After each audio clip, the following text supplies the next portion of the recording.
Assalomu alaykum, hurmatli briefing ishtirokchilari, deputatlar va ommaviy axborot vositalari vakillari.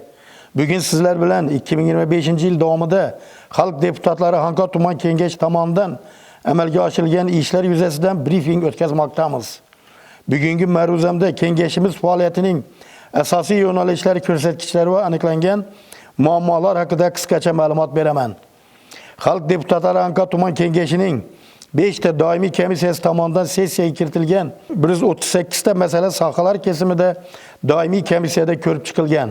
Birinchi, mahalliy byudjet tadbirkorlikni rivojlantirish va iqtisodiy islohotlar masalalari bo'yicha doimiy komissiya tomonidan mahalliy byudjet mablag'larini yo'naltirish ijrosi, tashabbusli byudjet jarayonlari, g'olib loyihalarni moliyalashtirish ijrosi masalalari muhokama qilinib, tegishli xulosalar berilgan. Doimiy komissiya vakolatiga kiruvchi 53 ta masalalar yuzasidan tegishli tashkilotlar rahbarlarining hisobotlari eshitilgan.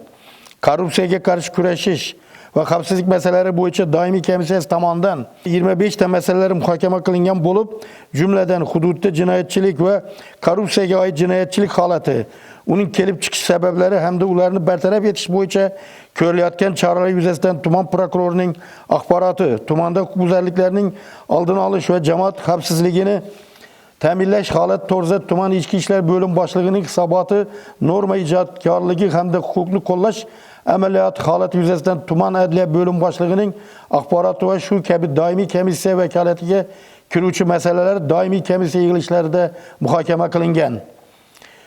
Ijtimoiy soha, yoshlar siyosati, madaniyat va sport masalalari bo'yicha doimiy komissiya tomonidan 22 ta masala ko'rib chiqilgan bo'lib, jumladan O'zbekiston Respublikasi Prezidentining 2025-2030 yillarda bolalar saratoniga qarshi kurash bo'yicha O'zbekiston Respublikasi Milliy strategiyasi amalga oshirish chora-tadbirlari to'g'risidagi PK 186-sonli qarori ijrosi doirasida qilingan ishlar to'g'risida maktabgacha va maktab ta'limi tizimini rivojlantirish borasida belgilangan vazifalar, yosh avlodni yuksak bilim va ma'rifat egalari tarbiyalash bo'yicha amalga oshirilgan ishlar yuzasidan hisobot to'g'risida va vakolat doirasidagi bir qator masalalar yuzasidan choraklik, yillik hisobotlar doimiy komissiya yig'ilishlarida muhokama qilinib, kengash sessiyalari kun tartibiga kiritilishi yuzasidan takliflar berilgan.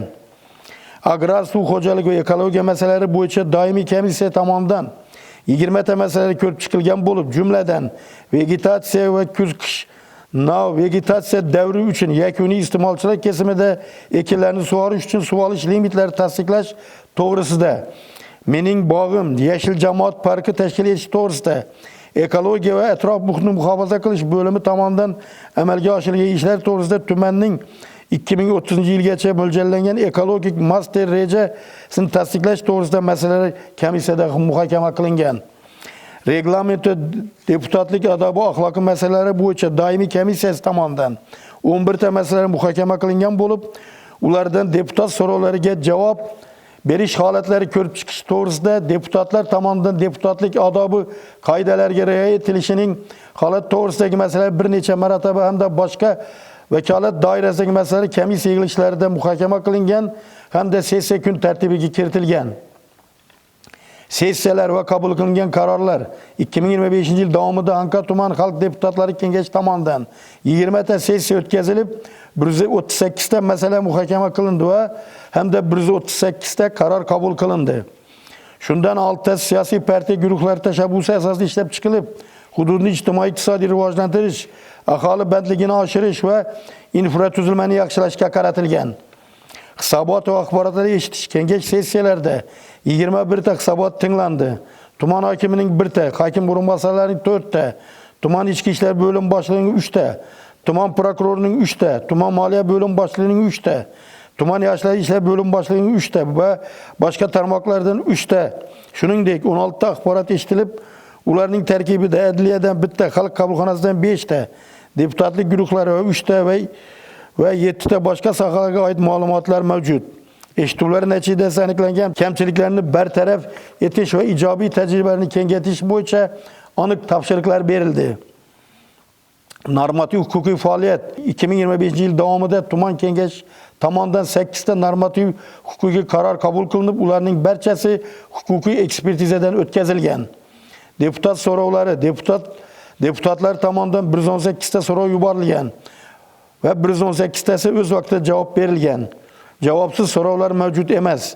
Deputatlar tomonidan bildirilgan so'rovlar asosan aholi muammolarini hal etish, tarmoq xizmatlarini yaxshilash va ijtimoiy masalalarni yechishga qaratilgan. Xalq bilan muloqot 2025-yil davomida 88 ta uchrashuv tashkil etilib, shundan 59 tasi deputatlar tomonidan joylarda o'tkazilgan. Natijada 52 ta muammo aniqlanib, barchasi hal etilgan. Bu jarayon kengashning xalq bilan muloqot mexanizmi tizimli yo'lga qo'yilgan dalolat beradi.